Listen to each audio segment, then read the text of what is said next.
Merci Seigneur. Cette bonté, Seigneur, que nous devons, Seigneur, considérer. Merci, Seigneur, ta sévérité. Nous savons, Seigneur, le premier message de ton royaume à venir a été proclamé par Jean-Baptiste. Il a été refusé, Seigneur, mais tu permettras, Seigneur, au cours de cette année, qu'elle soit encore le dernier message comme nous l'avons chanté. Encore ton royaume à venir, car nous allons rentrer dans l'éternité également après le millénium. Merci Seigneur pour cette assurance. Merci Seigneur pour cette garantie. Merci Seigneur pour ce grand jour glorieux que tu vas essuyer toute larme, toute pleurs et bannir pour toujours les douleurs, Seigneur, et les souffrances. Merci Père, merci pour ce grand plan rédempteur que tu as conçu avant la fondation du monde avec notre Seigneur Jésus et avec le Saint-Esprit. Gloire à Héléon, gloire à Elohim. Merci mon Dieu. Je reçois de ta part, car j'en ai encore besoin, Seigneur, une onction fraîche, Seigneur, de ton Esprit Saint, afin que je m'appuie sur lui encore pour clarifier, éclaircir, Seigneur, ce message des derniers temps. Notre réunion avec toi, Seigneur, car nous venons de le chanter, afin que ma prière, aucun de nous ici, ne puisse perdre cette réunion que tu as prévue pour eux. Alors nous te remercions pour cela et donne gloire, Seigneur, à ta parole. Glorifie ton Saint-Nom. Merci, Père, pour tes anges qui sont là. Que le feu du Saint-Esprit soit une muraille autour de ce lieu et dans ce lieu, afin de protéger, Seigneur, ton œuvre et chacun de nous. Nous te remercions, Père, pour tout, au nom de Jésus-Christ. Amen.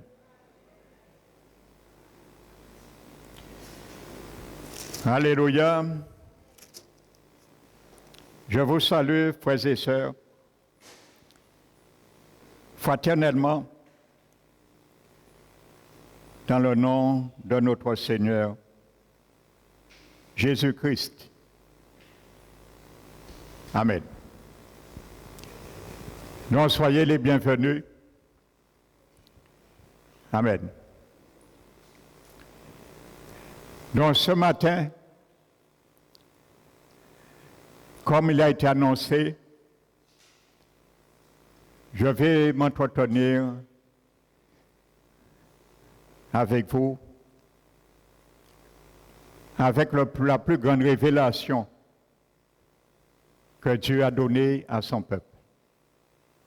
Amen. Et dans cette révélation, nous allons voir et comprendre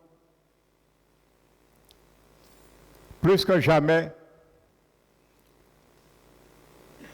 que les 7 années de tribulation, comme je l'ai expliqué en amont, et je continue à l'expliquer, l'Église ne fera pas partie de cette grande tribulation des 7 années. Amen. Donc c'est une révélation grandiose qui décrit depuis la libération du peuple juif après les 70 années d'esclavage,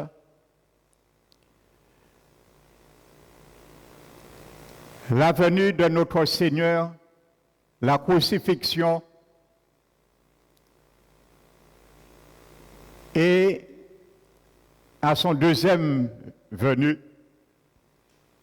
et son règne, la restauration de son règne de 1000 ans. Donc c'est ce que nous allons voir, frères et sœurs. Amen. Donc pour cela, donc je vais faire une introduction. Amen.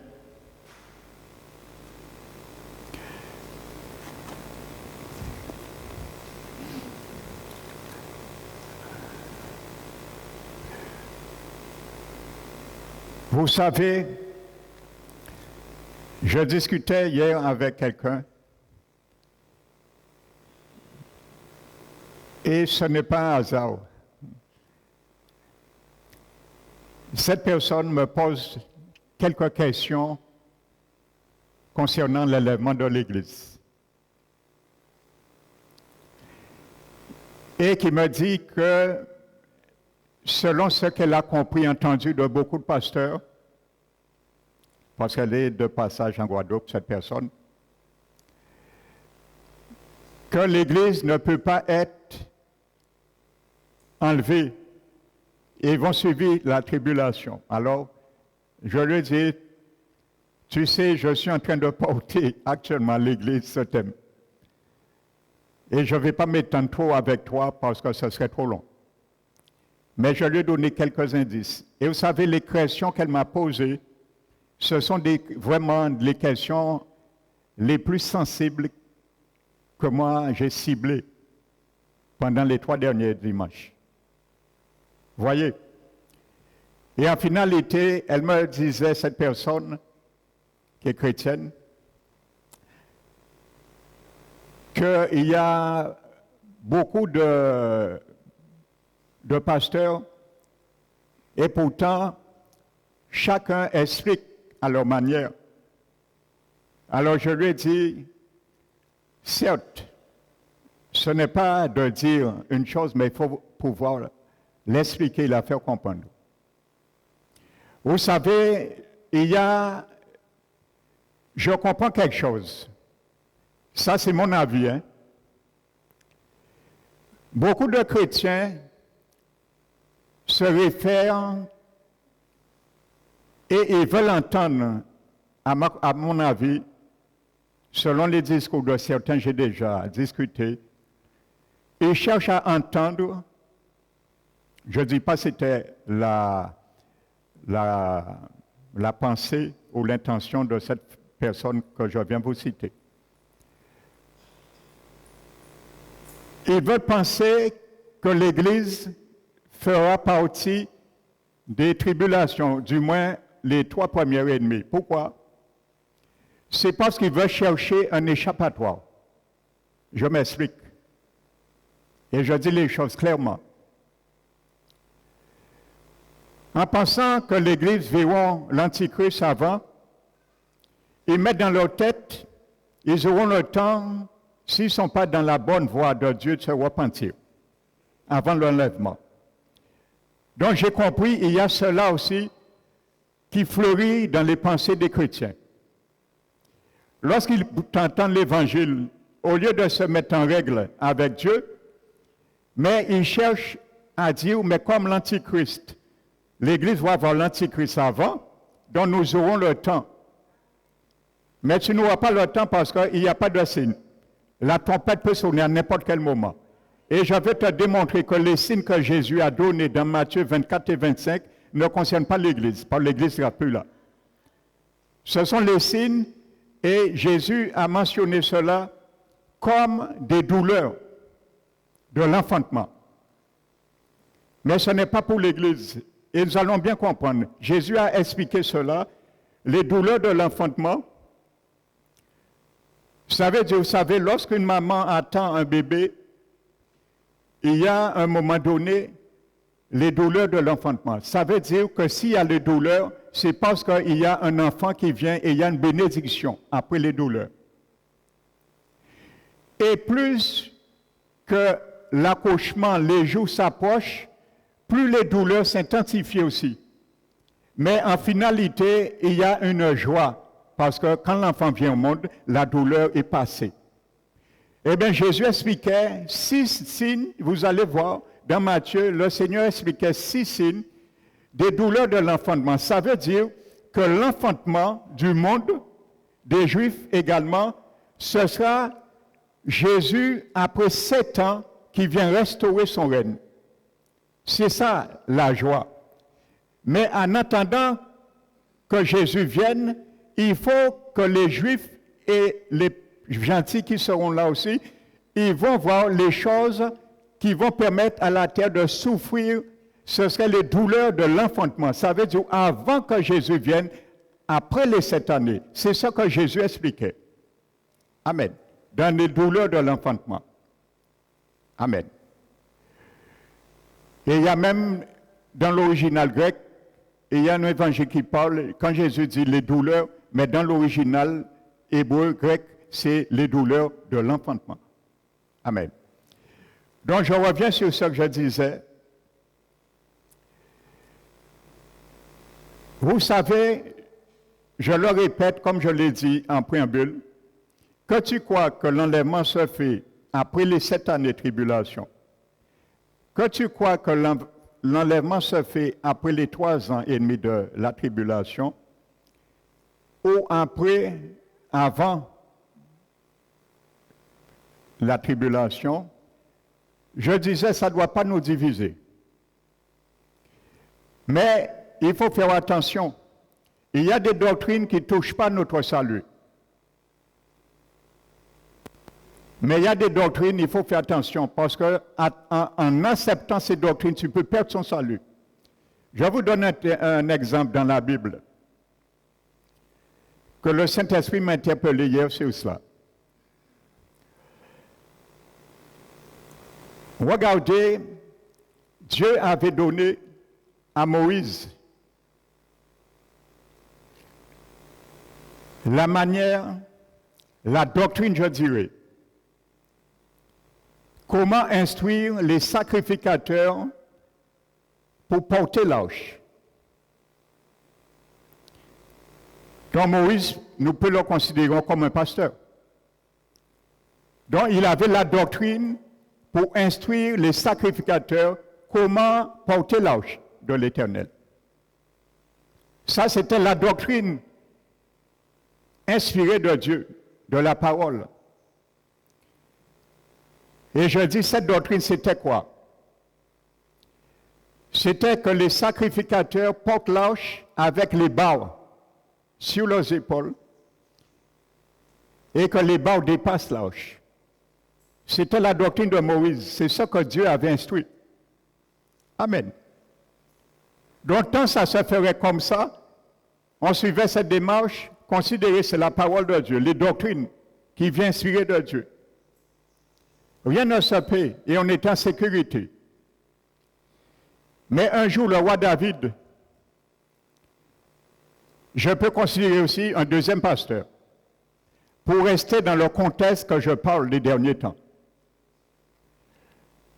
David, lui, il a enseigné aussi une autre doctrine à ses sacrificateurs. Comment porter l'arche. Amen. Donc deux doctrines différentes.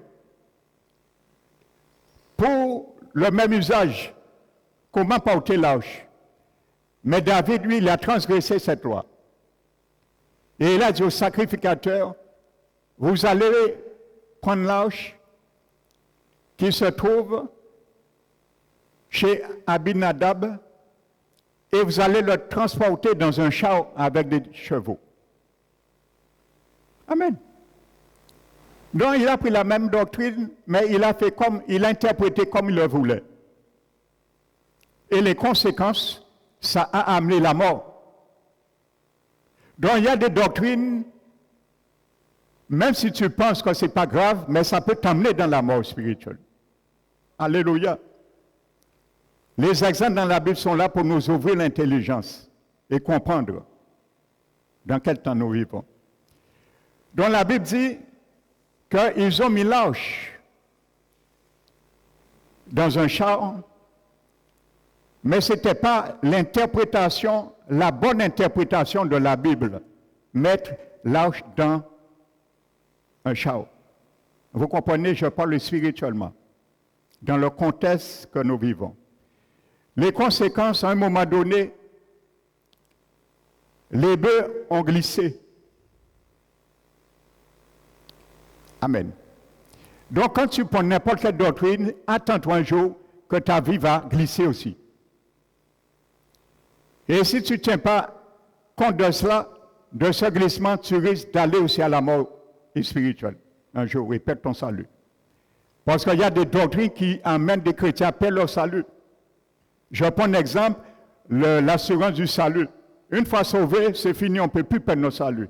Ça, c'est mettre l'arche dans un char et un jour le bœuf glisse. Et lorsque nous essayons de relever ce glissement, eh bien, nous risquons de perdre notre salut. Et c'est ça qui est arrivé au fils d'Aminabad. Il marchait à droite de l'arche et il a essayé de l'empêcher de tomber. Alléluia. La doctrine du Seigneur, la vraie doctrine ne tombe pas. Donc si tu essaies de redresser une doctrine, ce n'est pas la doctrine du Seigneur. Comprenons bien cela. Et il y a une deuxième chose, l'Esprit Saint m'a interpellé. Le fils d'Abinadad, il s'appelle Uza.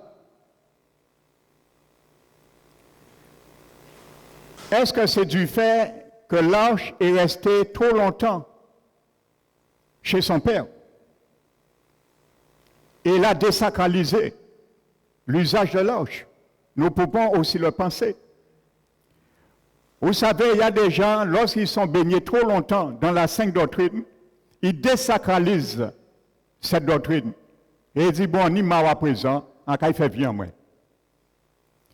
Il y a des gens, à un moment donné, ils restent 10 ans, 20 ans, entendent la sainte doctrine, ils mettent en pratique, leur vie est correcte, leur vie est prospère, leur vie est resplendissante. Mais à un moment donné, ils désacralisent cela. Et ils disent, bon, je vois les autres qui sont sauvés comme moi-même et ils font ça. Pourquoi je ne vais pas? Donc, est-ce que du fait que l'arche est resté trop longtemps chez son père, il a désacralisé? Et il a oublié que l'arche représente la présence de Dieu, c'est saint, c'est sacré. Amen. Donc, je ferme cette parenthèse. Donc, pour venir maintenant à cette grande révélation. Amen.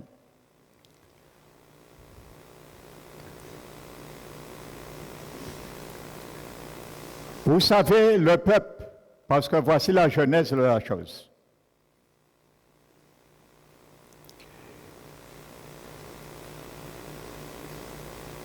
Dieu avait déjà parlé par des prophètes à Israël d'arrêter leurs crimes. Les crimes qui consistaient à souiller les choses de Dieu. Les transgressions, les iniquités ainsi sur leurs abominations, leurs souillures en tant que nation. Ils ont joué, ils ont réduit leur coup. Et ce qui a résulté, ils se sont trouvés 70 années en esclavage. Donc sachez que la déportation des Juifs a été faite en 2 temps. Dieu a livré, vous savez, lorsque Salomon est mort, le royaume d'Israël, il y a eu un schisme qui s'est fait et il a été divisé en 2. Il y a eu le royaume qui s'est trouvé au nord, qu'on appelle le royaume du nord, qui était formé de 10 tribus. Et il y a eu le royaume du sud qui étaient les 2 autres fils frères, qui étaient Judas et Benjamin. Amen. Donc Dieu a utilisé les Assyriens en l'an 606 avant Jésus-Christ à déporter en Assyrie le royaume du Nord, qui était constitué de 10 tribus. Ensuite, quelques années après, Dieu a utilisé le roi de Babylone, Nebuchadnezzar, et lui, après des années de la déportation des 10 tribus, lui, il a déporté les 2 autres tribus, Juda et Benjamin, qui étaient encore à Jérusalem. Et il les a déportés en l'an 587 à Babylone. Dans la première déportation, si vous le lisez, vous allez voir, c'est dans Daniel chapitre 1, c'était sous le règne du roi Joachim. Et la deuxième déportation, c'était sous le règne du roi Joachim. Joachim et Joachim. Amen. Maintenant, ils sont arrivés et Daniel faisait partie de cette déportation. Dans cette déportation, le roi Nebuchadnezzar a sélectionné des jeunes qui étaient beaux, qui étaient corpulents, qui avaient une beauté et qui étaient sans défaut, afin de les enseigner la langue chaldéenne. Amen. Je donne les grandes lignes pour entrer vraiment dans le menu de cette grande révélation. Donc, ils ont choisi Meshach, Abednego, Shadrach et Daniel. Abednego, Meshach et Shadrach n'étaient pas leurs noms hébreux. Ce sont des noms chaldéens qu'on les a donnés, ce n'est pas leur nom hébreu. Et on a donné Daniel le nom de Belchazzar. Mais Daniel a gardé son nom hébreu, Daniel, qui veut dire Dieu est ma justice. Amen. Donc, il n'a pas pris le nom chaldéen qu'on lui a donné, Belchazzar, il a gardé son nom hébreu, Daniel. Et Dieu a élevé ces 4 jeunes juifs, hébreux, dans un rang honorifique à Babylone. Et Daniel, c'est là qu'il est devenu pour Dieu un excellent prophète. Parce que le Seigneur l'a habilité à cela. Il avait une acuité dans les prophéties de Dieu, à démontrer avec justesse ce qu'on lui demandait. C'est pour ça qu'il a pu interpréter pas mal de songes de Nebuchadnezzar et qui disait qu'il y avait en lui un esprit supérieur et qui était vrai. Amen. Tu as en toi, mon frère, ma soeur, un esprit supérieur. L'Esprit Saint en toi. J'ai en moi un esprit supérieur, alors utilise cet esprit supérieur pour comprendre les choses de Dieu. Amen. Et maintenant, Daniel, un jour, il ouvre la parole, le rouleau du prophète Jérémie. Pendant qu'il est à Babylone, il ouvre un jour. Mon frère, ma soeur, quand nous sommes dans un esclavage d'un certain péché dans nos vies, ouvrons la parole de Dieu. Et Dieu va nous révéler l'issue de sortir. Donc Daniel, un jour, il a ouvert le livre de Jérémie le prophète et il est tombé sur le chapitre 25. Notez. Et il est en train de lire et il se rend compte que Dieu a dit par la bouche du prophète Jérémie qu'il a livré dans la main de Nebuchadnezzar 70 années d'esclavage. Mais Daniel se rend compte quelque chose également, que les 70 années d'esclavage sont presque à terme. Il ne reste pas beaucoup de temps. Alors, il se met en prière. Et il cherche maintenant une révélation, disant, Seigneur, tu nous as livré 70 années en esclavage. Mais les 70 années vont arriver à expiration. Maintenant, que deviendrons-nous? Parce que nos villes ont été brûlées, le sanctuaire a été dévasté. Où irons-nous? Et quel sera notre avenir? Amen. Et c'est là Dieu va donner, Daniel, ce que je te dis, la plus grande révélation. Et c'est Daniel, Dieu va donner la révélation des 7 années de tribulation. Alléluia. C'est à Daniel que Dieu va donner la révélation que c'est l'Antichrist qui va conditionner le départ et la fin de ces 7 années de tribulation. Amen. Et c'est ça que nous allons voir. Prenons Daniel chapitre 9.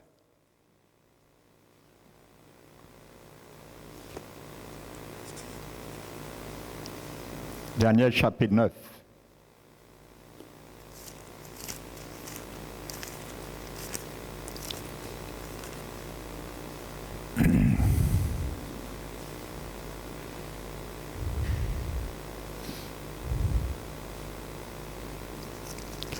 Donc nous allons prendre à partir du verset 24.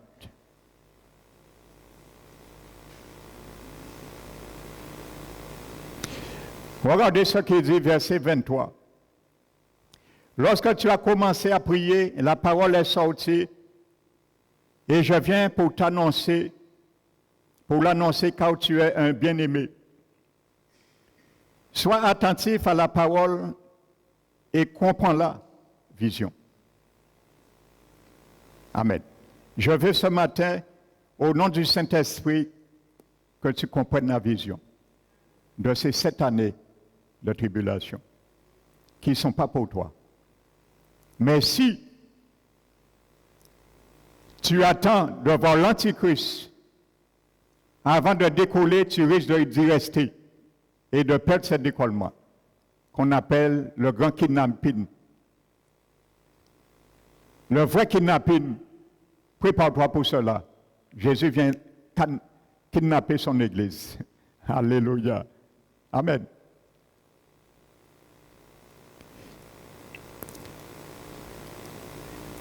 Écoutez bien, c'est très important de prendre note de cela. Daniel demande à Dieu ce qui va arriver, pas pour le monde, pour les Juifs, les Hébreux et sa ville sainte, Jérusalem.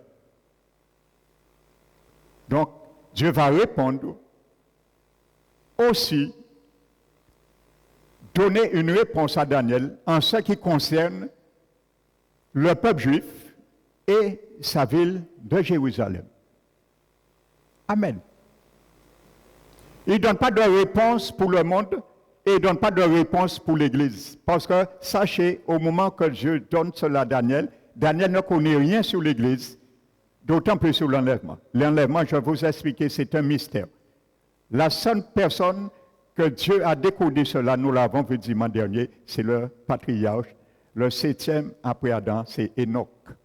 Il a vu, amen, l'avènement du Seigneur. Alléluia.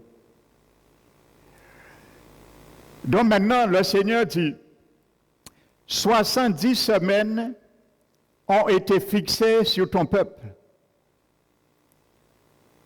Amen. Ça veut dire que quand vous sortirez à Babylone après 70 années d'esclavage, j'ai fixé 69 semaines, 70 semaines pour vous et votre ville. Amen. ont été fixés sur ton peuple. Quel est ce peuple? L'Église? Non, les Juifs. Et sur ta ville sainte, quelle est cette ville sainte? Qui peut me dire? Jérusalem, et non le monde. Nous sommes d'accord là? Amen. Parce que ce qui va suivre intéresse uniquement les Juifs et sa ville, Jérusalem. C'est pour, lorsque nous allons comprendre cela, nous allons comprendre d'une manière indubitablement que l'Église sera enlevée avant les 7 années de tribulation. C'est 70 semaines. C'est les 7 années de tribulation. Amen. Et pourquoi Dieu donne aux Juifs ce délai? Il y a une raison, frères et sœurs. Ce que je viens vous expliquer. Voici pourquoi Dieu donne cette révélation, ce délai, ces 70 semaines, pour faire cesser les transgressions. Dieu a dit maintenant, pour là, ça, ils ont arrêté pour des bons. Parce que, prophète antiquas dit, exhortation, c'est exhortation, parole, c'est parole, prophétie, c'est prophétie. On est obligé de voyer les Assyriens avec un langage barbare pour vous parler. C'est ce qui a été fait. Mais dit cette fois-ci, vous allez comprendre votre leçon, en quelque sorte, et mettre fin au péché. Et vous allez voir, le péché sera éradiqué aussi, après les 70 années, nous allons le voir. C'est que ça finit, transgression et péché. Amen. Pour expier l'iniquité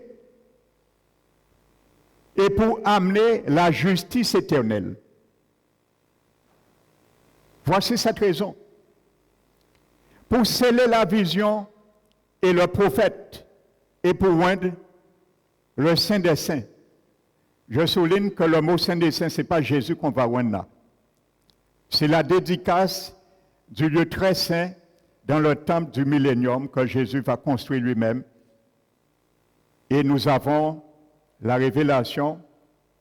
Tout est décrit dans Ézéchiel chapitre 41 au chapitre 46. Dieu a laissé 5 chapitres dans Ézéchiel pour montrer comment sera ce 4e temple. Il y a eu 2 temples, il y aura un 3e, nous allons le voir, parce que Daniel parle de cela, et il y aura un 4e. Le 4e, ce sera le temple de Jésus. C'est lui qui va le bâtir quand il viendra prendre son règne à Jérusalem. Et n'oubliez pas, Jérusalem va changer de nom. Ce sera Yahvé Shama. L'Éternel est ici. Amen. Donc, ce serait le trône, la dédicace où Jésus sera assis sur son trône. Donc, c'est ce que ça veut dire, le Saint des Saints, le lieu très saint, et non Jésus. Amen. Parce que beaucoup ont compris que c'est Jésus, ça, ce n'est pas Jésus. Maintenant, verset 25. Sache-le donc et comprends. Depuis le moment où la parole a annoncé que Jérusalem sera rebâtie jusqu'au Messie, au conducteur, il y a 7 semaines et 62 semaines. Amen.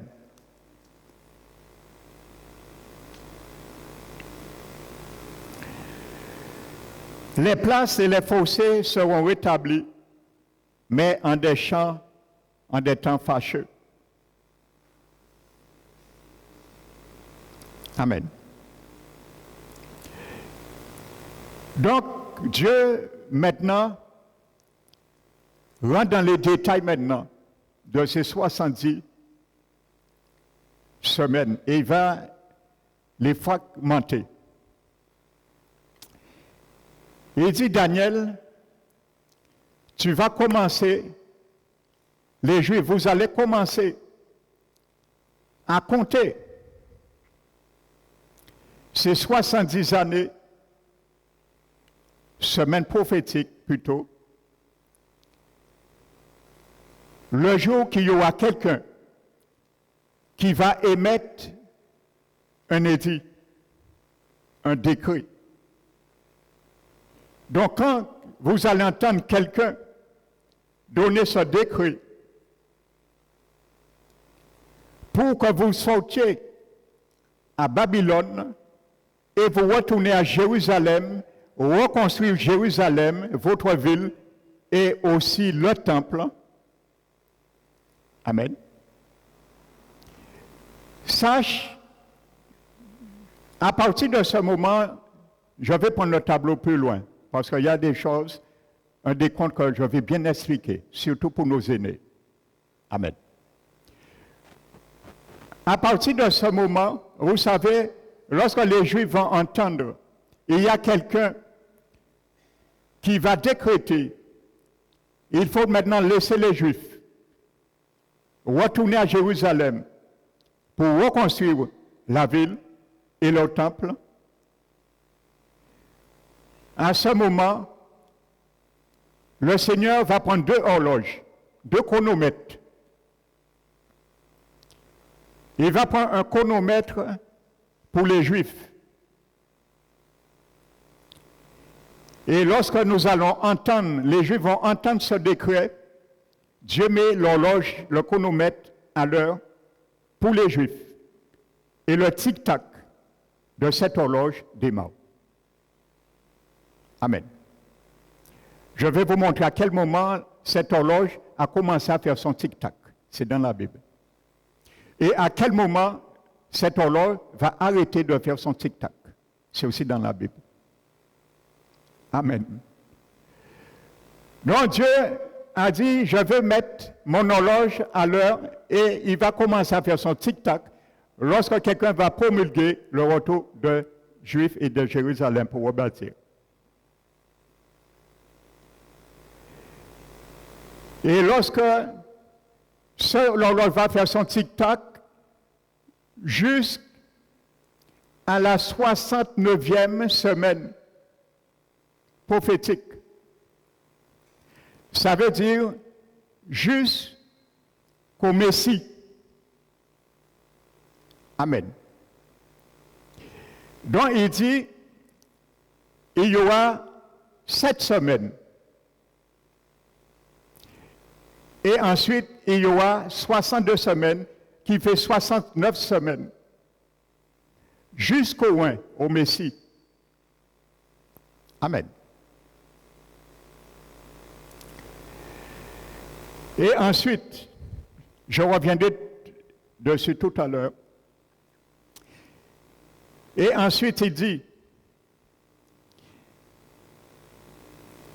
après les 62 semaines, donc 7 semaines plus 62 semaines égale 69 semaines. Donc il reste 1 semaine. Après les 62 semaines, le Messie sera retranché, crucifié. Retranché dans l'hébreu, ce mot qui est traduit par retranché en hébreu veut dire désigne l'exécution d'un criminel par la peine de mort. Et c'est ça qui est arrivé à Jésus. Amen. Et il n'y aura pas de successeur. Le peuple d'un chef qui viendra détruira la ville et le sanctuaire, et sa fin arrivera comme par une inondation. Il est arrêté que le dévastateur durera jusqu'au terme de sa guerre. Il fera une solide alliance avec plusieurs, c'est plusieurs, avec plusieurs juifs. Encore une fois. Vous voyez, l'Église, le monde n'a rien à voir jusqu'à maintenant. Il s'agit des Juifs et de Jérusalem. Donc, il s'agit de l'Antichrist. Nous allons le voir. Amen. C'est l'Antichrist qui va démarrer, frères et sœurs, cette dernière semaine. Amen. C'est pour ça que Paul a dit que nous ne sommes pas destinés à la colère de Dieu. Il fera une solide alliance avec plusieurs pour une semaine. Donc voici la 70e semaine. Amen. Donc cette semaine, Dieu a dit, cette semaine, lorsque vous allez entendre le décret, et il y aura ensuite 62 semaines ajoutées, ça fait 69 semaines, pour la construction, ainsi de suite. Amen. Et ensuite, il y aura la dernière semaine qui fait la 70e semaine. C'est là l'Antichrist fera une solide alliance avec plusieurs Juifs pour une semaine. Vous voyez? Donc, dès que l'Église s'en va, l'Antichrist fait son apparition tout de suite. Parce que c'est lui qui va commencer les 7 semaines de tribulation. Dieu n'a pas parlé de 7 semaines, une seule 7 semaines. Amen. Et au milieu de la semaine,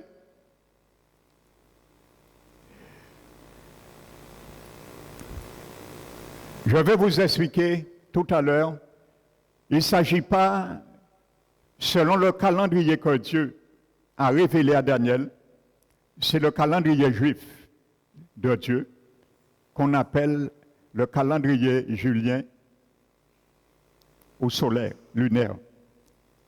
Et non le calendrier nous avons qu'on appelle le calendrier grégorien, qui est de 365 jours. Toutes ces prophéties, il s'agit du calendrier lunaire ou julien de Dieu, et c'est des années de 360 jours. Amen. Pour bien comprendre, lorsque nous allons faire le décompte tout à l'heure. Regardez bien, vous allez voir Daniel, Jésus et l'Apocalypse mentionnent à plusieurs reprises. Ils vont prendre l'alliance après, à la moitié de la semaine.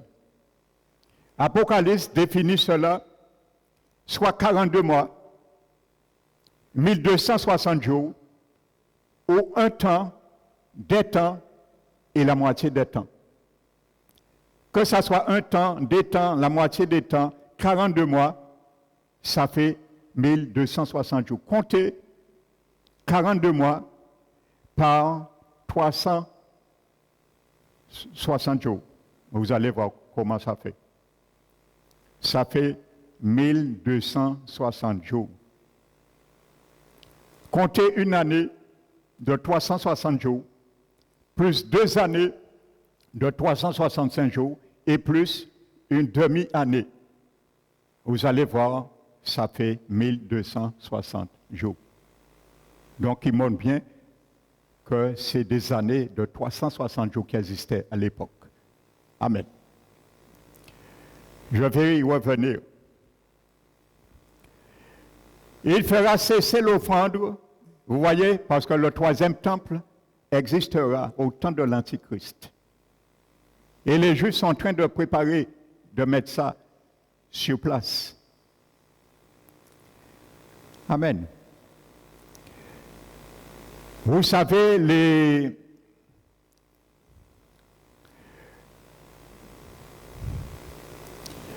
les Arabes, les musulmans, vous savez, lorsque leur prophète Mahomet est mort, ils ont dit dans leur livre, le Coran, que Mahomet est monté à sa mort sur un cheval blanc. Regardez le subterfuge du diable. Et ils ont dit que Mahomet reviendra sur un cheval blanc. C'est écrit dans le Coran.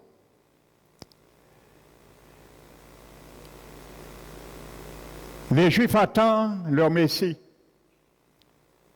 Et les musulmans attendent ce Messie aussi. Vous savez, lorsque le deuxième temple a été rasé à Jérusalem en 70 par Titus, Jésus l'avait prophétisé. Vous savez, ce lieu qu'on appelle le mont du temple a été désert pendant des années, inoccupé. Et à un moment donné, les Romains ont mis une occupation et ils ont donné cette occupation le nom de Apoconie. Un nom comme ça. Et vous savez, en l'an 637, l'islam a conquis ce territoire. Et en 691, après Jésus, 637 après Jésus, et en 691, toujours après Jésus, ils ont bâti le dogme du rocher qui existe à ce jour. Et dans ce lieu, ils adoraient 300 divinités. Mais le jour que Mahomet est rentré pour la première fois dans cette mosquée, Mahomet a dit, nous allons adorer une seule divinité. Il a viré toutes les divinités qu'on adorait et il a dit, on va adorer dans ce temple une seule divinité qui s'appelle Allah. Et Allah est une divinité féminine, sachez-le. Et Allah en arabe veut dire Dieu de la lune. C'est pour cela que vous allez voir le logo des musulmans, c'est une lune. La lune veut dire Allah, leur Dieu qu'ils adorent. Donc comprenez aujourd'hui le conflit qu'il y a entre Palestiniens et Israélites. Les Juifs, après la guerre des 6 jours, je crois 1968, ils ont conquis une partie, Jérusalem, d'Est. Mais ils n'ont pas tout conquis. En 1947, les Juifs sont devenus un État. Amen. Donc, voyez bien, frères et sœurs, l'Antichrist sera le bienvenu pour amener un semblant de paix entre Israël et les Arabes. Les deux attendent le Messie. Mahomet viendra sur un cheval blanc et plus loin nous allons voir, quand le traité est signé, l'Apocalypse dit, le premier saut, l'Antichrist fait son apparition dans l'Apocalypse sur un cheval blanc.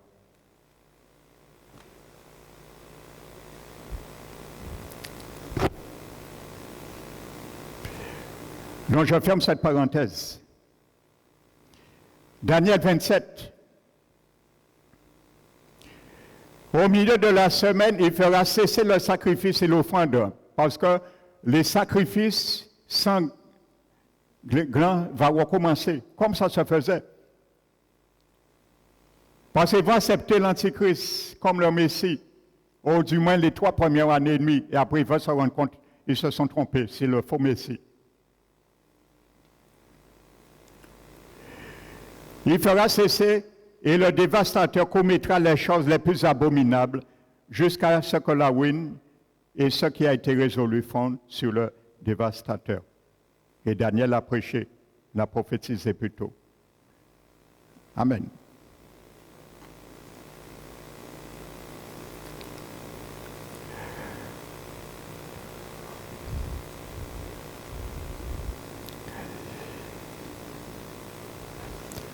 Bon, maintenant, pour comprendre cette prophétie,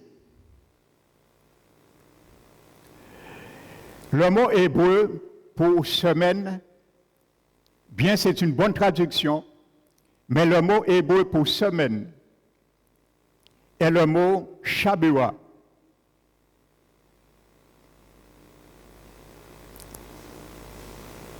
Le mot Shabua signifie tranche de 7. Amen.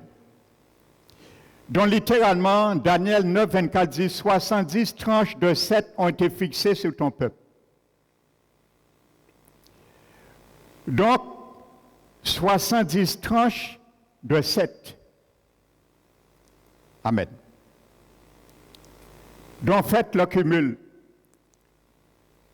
Daniel a dit, il y aura 7 premières tranches. Donc, 7 fois 7 fait combien? 49 années. Amen. Donc Daniel a dit, lorsqu'il y aura quelqu'un qui va promulguer le retour pour la construction du temple et la ville à Jérusalem, vous allez commencer, parce que le chronomètre commence à faire son tic-tac. Donc au cours de l'année, le tic-tac va se prolonger déjà pendant 49 années. 7 fois 7, 49. Qui, le départ, le jour qu'on va annoncer cela. Nous allons voir la date du départ tout à l'heure. Ensuite, il y aura 62 semaines encore de tranches de 7. 62 multiplié par 7, ça fait combien? 434. Amen. Vérifiez-le, c'est bien ça. Donc maintenant, 449, 7 semaines plus 62 semaines. 49 plus 434, ça fait combien? 483.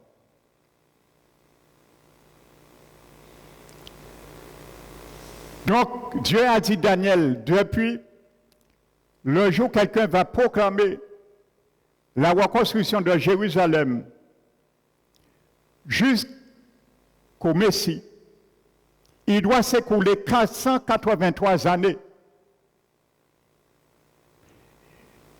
Et multiplie ces 483 par une année de 360 jours. Ça fait 173 880. Ça veut dire qu'il faut qu'il y ait 173 880 jours qui doivent s'écouler. Et je vais te montrer, c'est arrivé à la perfection, jour pour jour, quand Jésus est rentré à Jérusalem sur un anon. Cette prophétie est déjà accomplie à la perfection comme elle a été annoncée.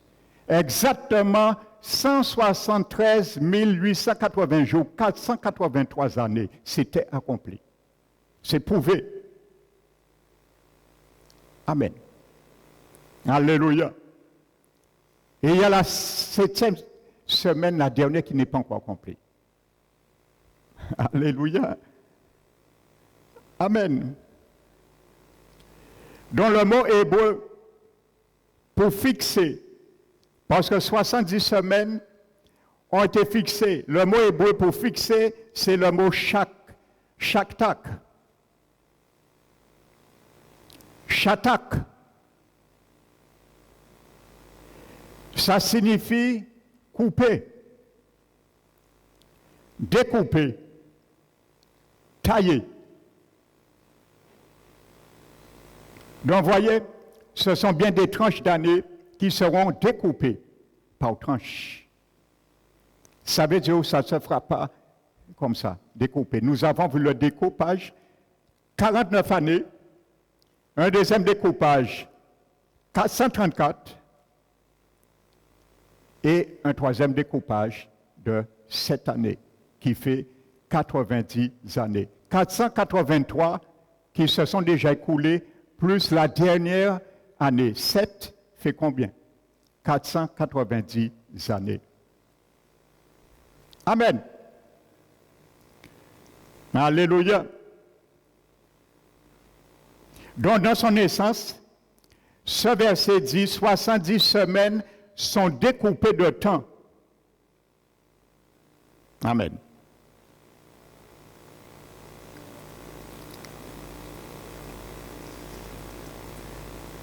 Alléluia.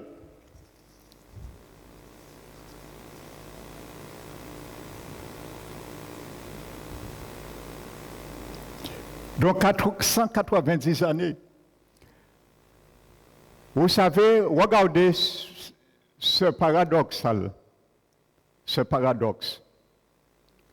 Je vous expliquais, depuis la mort de David, le roi David, jusqu'à la déportation de Babylone, il s'est écoulé 490 années. Donc certains ont dit que ces 490 années des 70 semaines de Daniel correspondent à ça. Ça ne tient pas debout. Parce que c'est déjà accompli. Il n'y a aucun dévastateur qui est venu faire une alliance, quoi que ce soit. Mais ça s'est terminé dans le désastre. Amen. Mais les 490 années vont se terminer par la restauration et la justice éternelle. Donc, c'est 490 années totalement différents. Alléluia. Amen.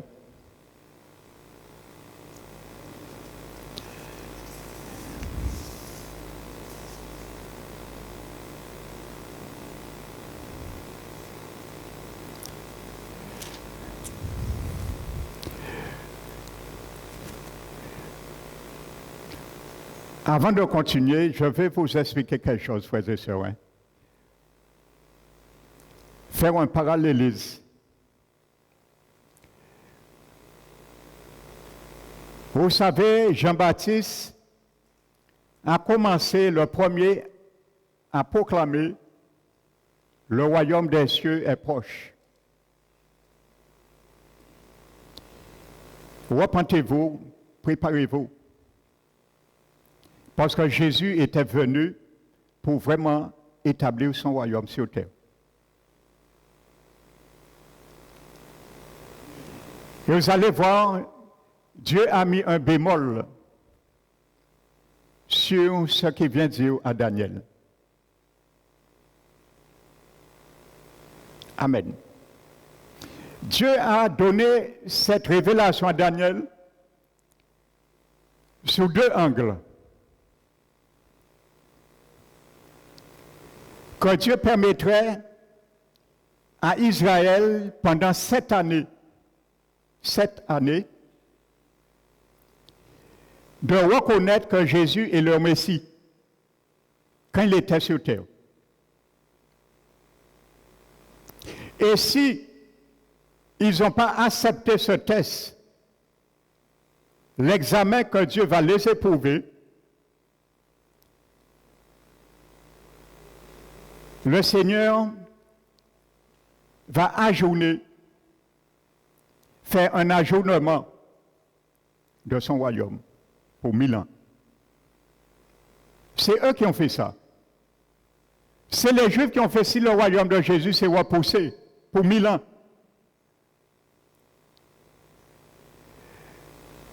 Regardez, Daniel parle de deux princes. C'est intéressant ce parallélisme.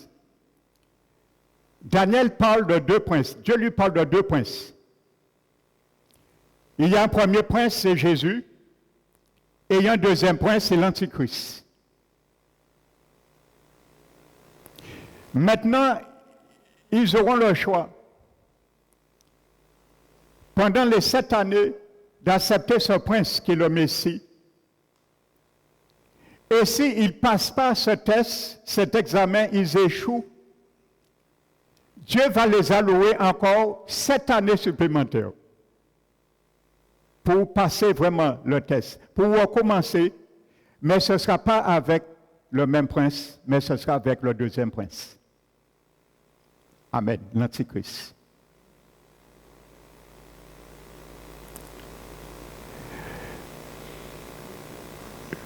Vous savez,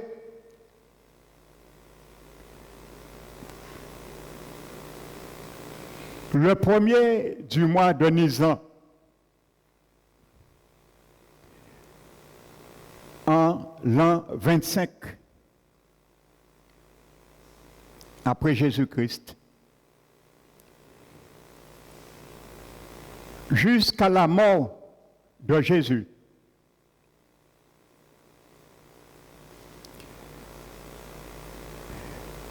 qui est le 6 avril, l'an 32, il s'est écoulé 7 années. Amen. Vous savez, Jean-Baptiste, il a prêché ce royaume pendant 3 ans et demi. Regardez bien le parallélisme. 3 ans et demi. Et la Bible appelle Jean-Baptiste, il avait l'esprit d'Élie sur lui. Il n'était pas le prophète Élie, mais il avait le même esprit qui animait Élie, le prophète. Il avait en lui l'esprit d'Élie. Amen. Jésus a proclamé son royaume pendant 3 ans et demi. Donc 3 ans et demi de Jean-Baptiste et 3 ans et demi de Jésus fait 7 années de test pour les Juifs. Ils ont échoué quand même. Et vous allez voir, la Bible dit que pendant les 7 années de tribulation, maintenant c'est l'Antichrist qui sera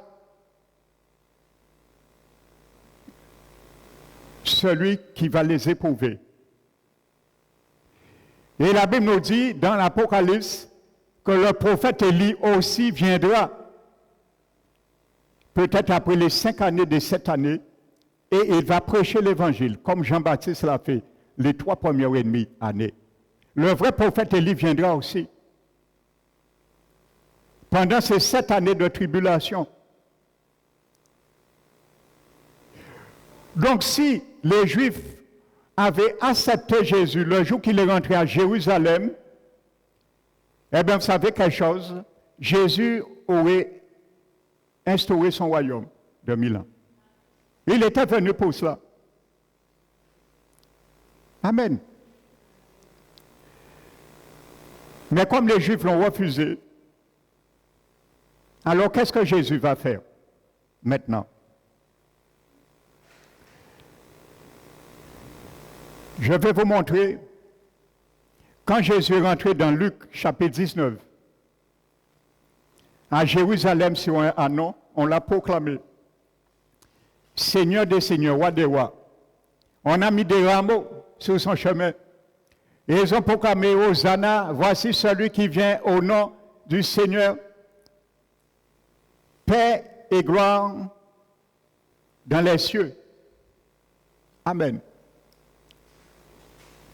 Le jour des 483 de la prophétie de Daniel venait de s'accomplir de leurs yeux. Jour pour jour. Je vais te le démontrer tout à l'heure. Ils l'ont refusé. Les pharisiens, les politiciens, les gouverneurs, la nation l'ont rejeté.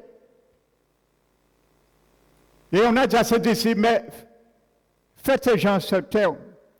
Et Jésus a dit, s'ils se taisent, les pierres vont proclamer cela. Et nous allons venir regarder ce que Jésus a fait. Jésus a dit, si tu savais en ce jour ta visitation est venue. Ce jour-là était venu pour les 483, les 7 années et les 62 années de Daniel, des 70 années étaient en train de s'écouler et de s'accomplir jour pour jour dans leurs yeux. Dieu avait dit à Daniel, le jour où il y aura la promulgation jusqu'au Messie, il y aura 69 semaines écoulées. Et ce jour-là, la 69 années s'écoulaient à leurs yeux. Jésus a pleuré. C'était leur visitation. Tu acceptes que je sois le Messie ou tu refuses? Jésus a pleuré, ils l'ont refusé. Eh bien, c'est ce jour-là, qu'est-ce que Dieu a fait? Dieu a arrêté le chronomètre pour Israël. Et son réveil a arrêté jusqu'à ce jour de faire tic-tac. Dieu a allumé le tic-tac, le réveil, le jour de la promulgation. Et ce jour-là, le Seigneur a arrêté l'horloge. Et il a fini avec Israël. Il les a mis à côté. Romain le dit. Dieu les a mis à côté pour un certain temps. Et qu'est-ce que Dieu va faire? Le Seigneur maintenant va prendre son deuxième horloge, son deuxième chronomètre. Le chronomètre, l'horloge d'Israël, le tic-tac s'est arrêté à 69 483 années. Il a arrêté l'horloge pour Israël, c'est fini. Ils ont refusé d'accepter le royaume de Dieu qui était dans leurs yeux. Et vous savez pourquoi Jésus a pleuré? Dans la tradition judaïque, tous les sabbats, les Juifs, ils proclamaient cela, cette parole de Daniel. Et Jésus est venu dans leurs yeux accomplir ce qu'ils proclamaient chaque sabbat. Ils l'ont refusé. Ils l'ont rejeté ce jour-là. Et 5 jours après, c'est eux qui ont dit crucifiez-le. Maintenant, le Seigneur prend son deuxième horloge et il le met à l'heure maintenant. Ça, c'est l'horloge de l'Église. Amen. Et maintenant, Daniel, lui, il a dit ce que Dieu lui a dit, mais Daniel ignorait quelque chose. Daniel savait, le mot hébreu, ça veut dire des tranches de semaines. Mais Daniel, lui, il ne savait pas qu'au cours des 69 semaines, il y aurait eu un temps mort. Entre la 69e année et la 70e année, il y aurait un temps mort. Amen. Parce que Daniel ne connaissait pas l'Église. Il n'avait pas les révélations de l'Église ni de l'enlèvement. Amen. Donc maintenant, Dieu dit maintenant, je vais mettre ma fiancée à côté, Israël, et pendant 2000 ans, je vais faire un point mort avec eux, je vais chercher notre fiancée. Et c'est l'Église, toi et moi. Pendant 2000 ans. Et après les 2000 ans, lorsque l'Église sera enlevée, le Seigneur va arrêter l'horloge de l'Église qu'il a mis en route en 483. Il va arrêter l'horloge de l'Église parce que l'époque de l'Église n'existe plus. L'Église sera enlevée. Et Dieu va reprendre l'horloge, le premier horloge d'Israël, et il va remettre en route qui s'était arrêté à 69 semaines 483. Il va remettre cette horloge en route pour aboutir à la 490e année. Il remettra l'horloge d'Israël en route pendant 7 années pour qu'ils puissent encore accepter leur Messie et ce qui se fera. Amen. Donc voici ce qui s'est passé, frères et sœurs. Donc nous sommes entre ces deux, 69 années, une semaine et 70e semaine, les 2000 ans. C'est un point mort. Daniel n'a pas vu cela. Amen.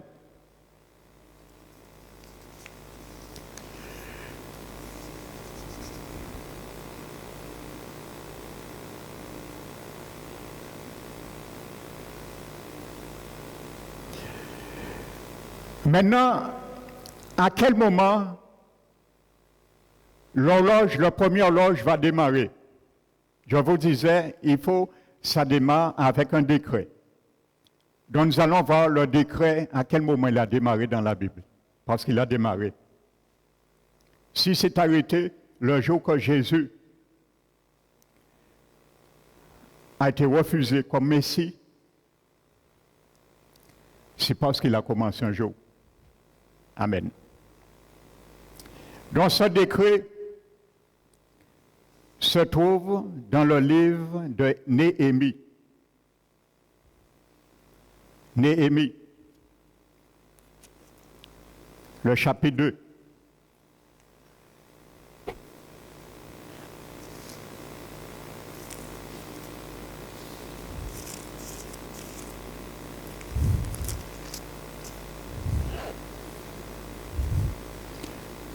Sois attentif, comprends bien. Comme Daniel l'a compris, nous pouvons comprendre aussi. Parce que l'objectif de cette étude, c'est t'amener à comprendre que l'Église n'a rien à faire avec les 7 années de tribulation. Afin que tu sois prompt à enseigner d'autres aussi qui le croient. Néhémie chapitre 2, voici là le chronomètre de Dieu démarre pour les Juifs. Et le chronomètre de l'Église, il est à 0, il n'a pas encore démarré. Parce qu'il faut attendre 483 années pour que notre horloge pour nous démarre.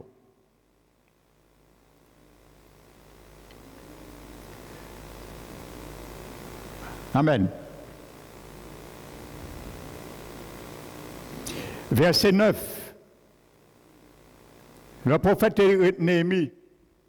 Je me rendis auprès des gouverneurs de l'autre côté du fleuve et je leur remis les lettres du roi qui m'avaient fait accompagner par des chefs de l'armée et par des cavaliers. Ainsi de suite.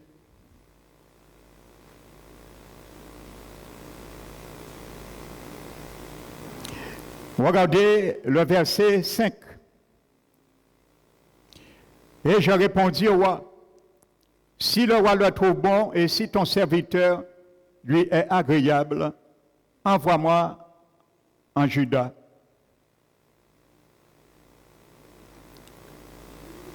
Vers la ville des sépulcres de mon père, pour que je la rebâtisse. Amen.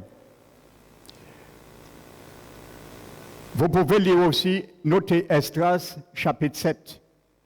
Vous allez lire aussi.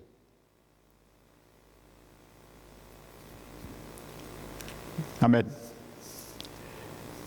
Esdras, chapitre 7.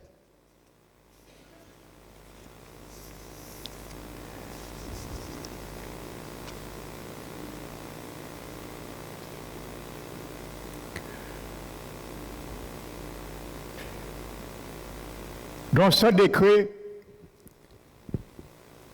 qui vient d'être signé maintenant, c'était par le roi Artaxerxès en 445 avant Jésus-Christ, dont le décret a été promulgué par ce roi à la demande de Néhémie. Ça s'est fait en 445 avant Jésus-Christ, par Artaxerxès. Amen. Donc nous avons le départ. Amen. Donc, 445, Dieu met en route l'horloge d'Israël. Le tic-tac commence. Tic-tac, tic-tac. 445. Amen.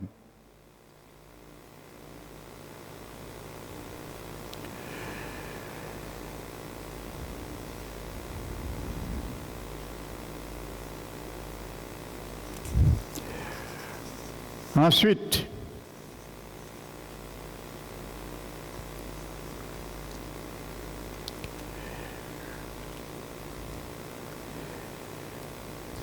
ce décret a été lancé, comme nous venons de le voir, par Artaxerxès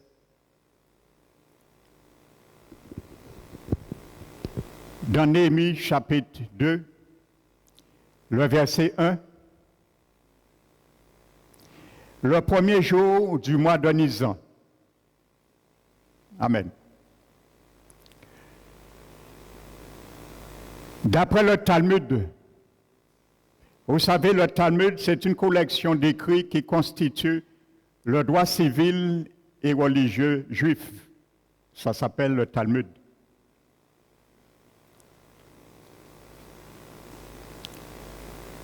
Donc, dans le Talmud, et nous le savons, je l'ai démontré aussi, nous l'avons vu dans Exode 12, lorsque nous avons prié, que Dieu dit que le mois de Nisan, c'est le premier mois de l'année. Et je disais que le premier mois de l'année, selon notre calendrier, n'est pas janvier.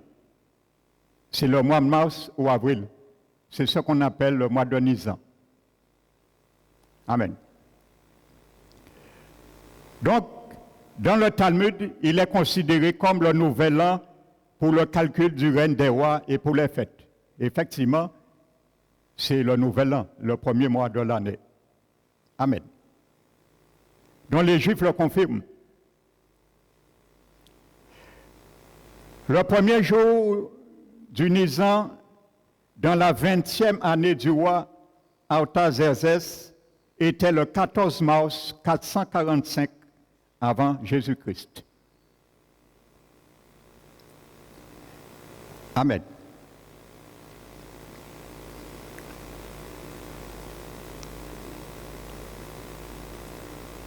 D'après des calculs fiables qui a été fait par un homme qui s'appelle Anderson.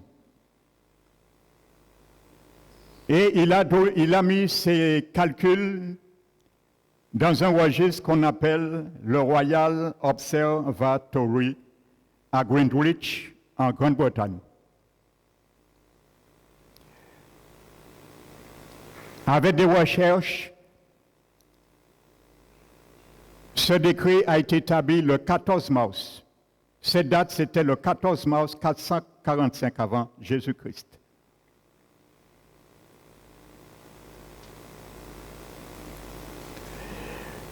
Donc nous avons vu le cumul. La Bible dit, à la fin de ces 69 semaines, 483 années, aux 1173 880 jours, il y aura un temps où, selon Daniel, le Messie sera retranché. Le 10e jour du Nisan, le 6 avril, en l'an 32, après Jésus-Christ, le Seigneur a été retranché. Le dimanche des Rameaux. Exactement, et ça fait jour pour jour 483. Donc, cette partie a été accomplie. Donc, si les 69 semaines, 7 plus 62, qui correspond à 483 jours, c'est accompli, la dernière semaine, qui représente 7 années, va s'accomplir aussi. Parce qu'il faut aboutir à 490 années prophétiques. Le jour où Jésus est rentré dans Luc 19, nous allons le lire, ça vaut la peine. Pour savoir aussi ceux qui rejettent le Christ dans ce temps,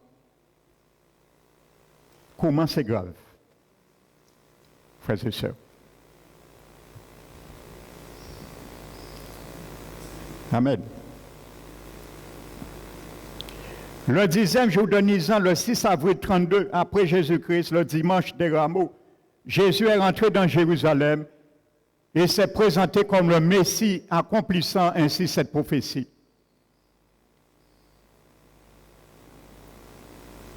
Amen. Vous savez, je disais vendredi, avant de prier, Exode 12 disait que lorsqu'on va prendre un agneau,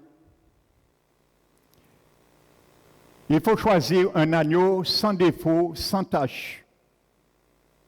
Et cet agneau représentait Jésus, car il est l'agneau immolé de Dieu.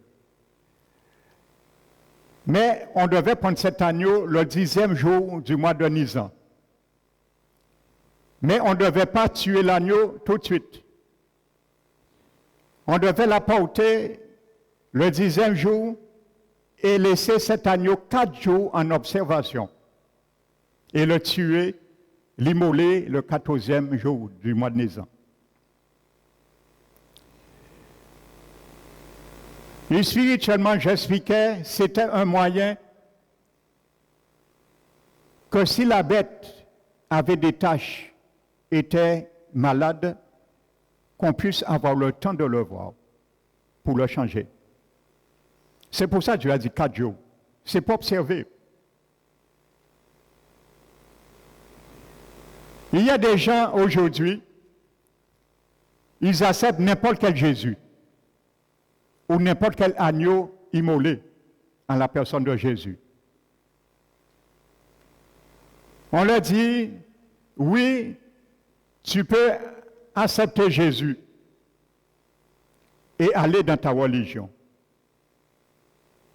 Vous savez, j'ai travaillé avec un apôtre, ça m'a choqué. Pour faire donner des offrandes, je dirais par extorsion, il a fait un appel à la repentance un jour après une prédication. Et il y a une dame catholique qui a donné sa vie au Seigneur. La dame a dit, je donne ma vie au Seigneur, mais je reste catholique. L'apôtre lui a dit, c'est pas un problème, reste catholique. Frères et sœurs, on accepte n'importe quel agneau. Mais Jésus nous a donné le discernement. Les 4 jours, c'est un discernement pour nous, pour le monde, pour reconnaître le vrai agneau. Est-ce que Jésus, c'est celui qui est bien venu mourir pour moi? Est-ce que Jésus, c'est celui qui me dit que si je l'accepte, que je dois faire une même plante avec lui, dans sa mort, dans son ensevelissement et dans sa résurrection? Est-ce que c'est ce Jésus-là, est-ce que c'est cet agneau-là qu'on a accepté dans nos vies? Est-ce que c'est cet agneau-là qui a été immolé pour nous? Non. Celui qui te dit, accepte-moi et continue dans ton chemin. Nous avons vu Exode, avant le sang coule, ils étaient esclaves d'Égypte. Ils étaient en Égypte. Lorsque le sang coulait, ils sortaient d'Égypte. Donc quand le sang de Jésus coule sur toi, tu reçois le sang de l'agneau, tu ne peux pas rester en Égypte. Parce qu'il fallait partir, les reins sains, le bâton à la main, les chaussures dans ses pieds. Quitter tout de suite l'Égypte. On n'a rien à faire avec l'Égypte. Donc, pourquoi tu acceptes Jésus et tu restes dans tes souillures? Ça ne tient pas. Donc, c'était une manière aussi pour nous de bien savoir quel agneau que nous acceptons dans nos vies. Quelle alliance aussi que nous allons contracter dans nos vies. Vous savez, il y a une révélation, le Saint-Esprit, je n'avais pas prévu de parler de cela, mais il est souverain. J'ai une révélation du Saint-Esprit sur ce verset. Le Saint-Esprit m'a dit que lorsque nous faisons une même plante, avec Jésus. Dans sa mort, sa résurrection, son ensevelissement, c'est parce que nous avons été ressuscités en Christ. Mais l'Esprit m'a dit que lorsqu'il demande que quelqu'un qui acceptait Jésus dans sa vie comme Sauveur Seigneur, il doit se faire baptiser, bien que le baptême d'eau ne sauve pas, mais il doit s'engager par le baptême d'eau. Pourquoi? Parce que par son acte de baptême d'eau, il démontre qu'il va se battre dans sa vie pour être ressuscité avec Jésus à la première résurrection. Ça veut dire connaître la glorification de son corps. C'est l'objectif du baptême. Ça veut dire que tu peux être sauvé, mais si tu ne t'engages pas à marcher comme il faut, pour un jour, quand la trompette sonne, que tu ressuscites ton corps glorifié. Parce que si tu ne ressuscites pas ton corps glorifié, tu vas ressusciter avec le même corps, mais à la deuxième résurrection pour être condamné. Amen. Nous avons été ressuscités en Christ. Ça veut dire que la couleur a été déjà annoncée, mais c'est à venir. Nous allons ressusciter. Quand tu te baptises, c'est pour t'engager tous les jours de ta vie à te battre contre la chair, contre ce qui est hors de ta chair, le monde ainsi de suite, les séductions, les tentations, pour qu'un jour, que tu puisses être ressuscité avec Jésus. C'est l'objectif du baptême. Amen. Alléluia. Parce que beaucoup se sont donnés à Jésus. Mais le baptême t'engage, l'engagement d'une bonne conscience envers Dieu. Et tu vas te battre pour qu'un jour, tu connais la résurrection. Parce que tu as fait main plante. Tu n'es pas encore ressuscité. La couleur est annoncée en avance. Nous sommes ressuscités par anticipation, comme nous sommes sauvés par anticipation aussi. Amen. Donc pour venir à cela,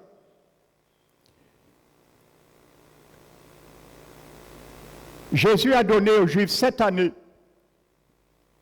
Je considère les 4 jours d'observation de l'agneau en Égypte pour bien voir que Jésus était le Messie. Amen. Le Seigneur est en observation à la vue des Juifs. Et regardez bien quelque chose encore pour bien faire comprendre que les 7 années ne t'intéressent pas ni à l'Église, à nous, mais aux Juifs et au monde. Nous serons déjà enlevés. Regardez bien, quand Jésus prêchait l'Évangile, il allait vers déjà les Juifs. Amen. Lorsqu'il a oint les 12 apôtres et ensuite 70 apôtres après, disciples, il les envoyait et disait, n'allez pas vers les païens. Pourquoi? Ce n'est pas parce que Jésus ne voulait pas sauver les païens. Il voulait avoir un groupe qui puisse leur représenter son royaume. C'est pour ça que Jésus l'a dit, parce qu'il sait que si son royaume va s'instaurer, les païens vont rentrer après. Ce n'est pas un problème pour Jésus. Regardez le combat que cette femme syrophénicienne a fait avec Jésus. Pourquoi Jésus délivre sa fille qui était possédée par un démon. Jésus était venu pour la maison, les brebis perdues d'Israël, premièrement. Donc c'est aux Juifs que ça s'intéresse, frères et sœurs. Ils ont refusé d'accepter Jésus, qui était l'agneau sans tache, sans infirmité, sans ride, sans défaut. Amen. Regardez Luc 19, je disais.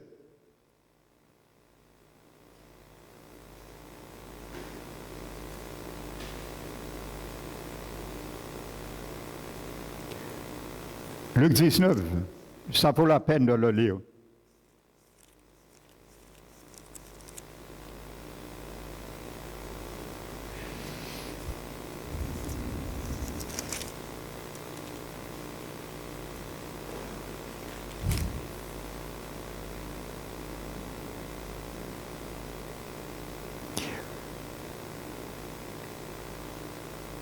Verset 35.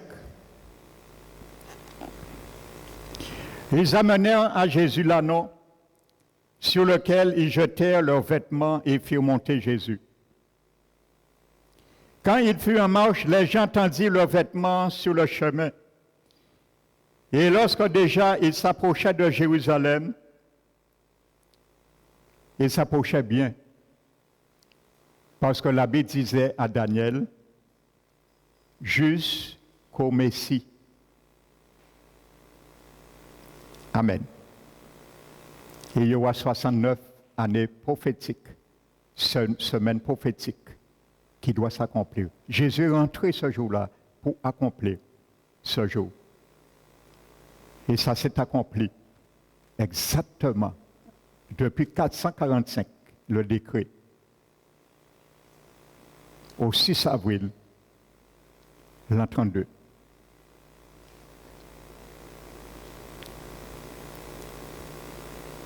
Vers la descente de la montagne des Oliviers, toute la multitude de disciples, saisis de joie, se mit à louer Dieu à haute voix pour tous les miracles qu'il avait vus.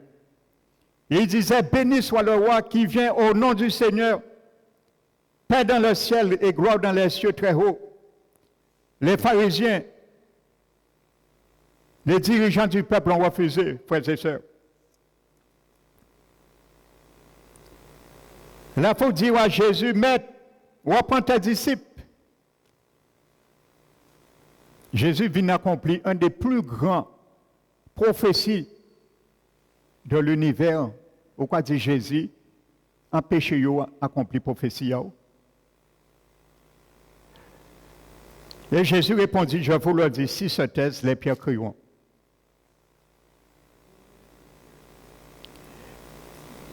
Et l'abbé dit, verset 41, comme il s'approchait de la ville. N'oubliez pas, Daniel, il y a 70 semaines qui a été prophétisé sur ta ville et sur ton peuple. Il s'approchait de la ville.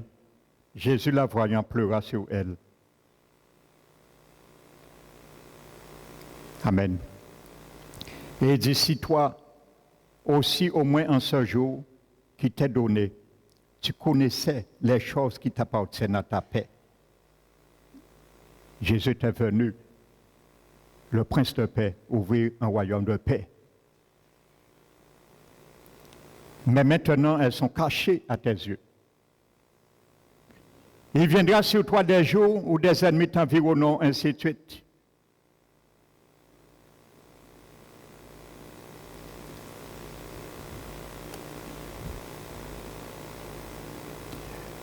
Donc, voyez, frères et sœurs, Jésus a insisté que ce fait, sur le fait que ce jour, le 10e jour du Nisan, qui était le 6 avril, l'an 32, selon les calculs de Anderson, en Grande-Bretagne.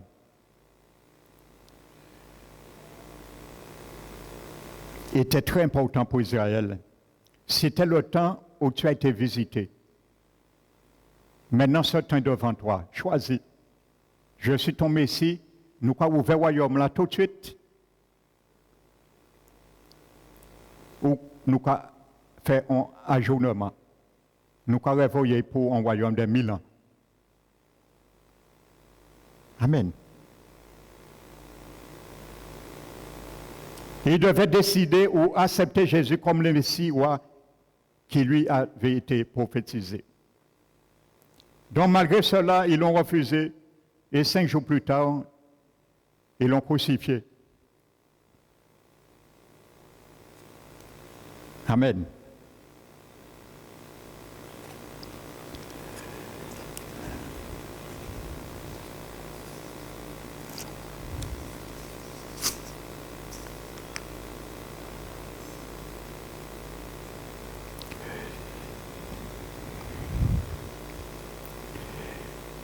Et nous allons voir, je vais vous démontrer cela avec le tableau dimanche prochain. Si je m'entame là, ça sera trop long. Et nous allons voir maintenant le basculement qui a été fait. Et la dernière semaine de Daniel, la 70e, c'est l'Antichrist, bibliquement, qui va la démarrer. Dans l'horloge, je capitule, l'horloge d'Israël, pour Israël, a démarré en 445. Il a commencé à faire tic-tac.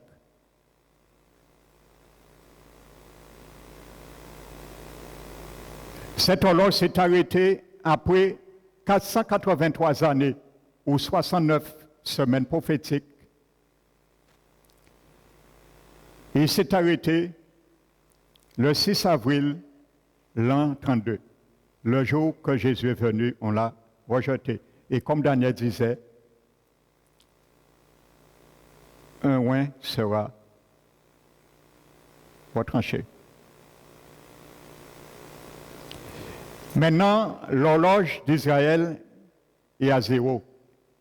Pas zéro, est arrêtée. Et Dieu a ouvert une nouvelle horloge à partir de cette date et qui va s'arrêter bientôt quand la trompette sonnera. L'horloge qui a commencé par le rejet des Juifs en 483 et qui dure maintenant 2000 ans, va s'arrêter quand la trompette sonnera et l'Église sera enlevée. Et Dieu va reprendre l'horloge d'Israël qui s'était arrêtée aux 483 années. Il va le remettre à route et refaire son tic-tac. Et il va faire ce tic-tac pendant 7 années encore. Et quand il va arriver à 490 années, ou la 70e de Daniel, semaine, le Christ viendra.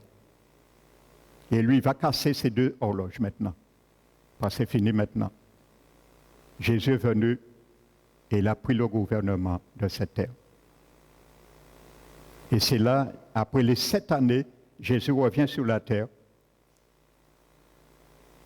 et l'horloge qui était remise en route des Juifs va s'arrêter aussi.